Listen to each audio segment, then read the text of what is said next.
कोल्हापूर महानगरपालिकेच्या कर आकारणी आणि वसुली विभागामार्फत मिळकत नाव हस्तांतरणासाठी 30 जुलैला शहरातील 4ही विभागीय कार्यालयांमध्ये विशेष एकदिवसीय शिबिर आयोजित करण्यात येणार आहे। नागरिकांनी आवश्यक कागदपत्रांसह उपस्थित राहून या सुविधेचा लाभ घ्यावा असं आवाहन महानगरपालिकेने केले। कोल्हापूर शहरातील अनेक मिळकतींवर बिल्डरकडून खरेदी करूनही किंवा वारसा हक्कानं मिळकत प्राप्त होऊनही संबंधित मालकाचं नाव महापालिकेच्या अभिलेखात हस्तांतरित झालं नसल्याचं निदर्शनास आले। या पार्श्वभूमीवर या विशेष एकदिवसीय नाव हस्तांतरण शिबिराचं आयोजन करण्यात आले।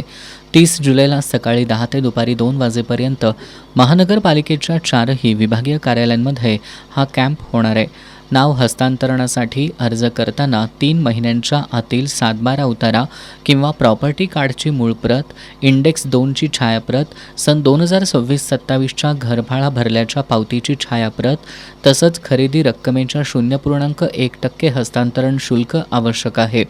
नाव हस्तांतरण प्रलंबित असलेल्या सर्व मिळकतधारकांनी या विशेष शिबिराचा लाभ घेऊन आपली प्रक्रिया पूर्ण करावी असं आवाहन महानगरपालिकेने केले आहे।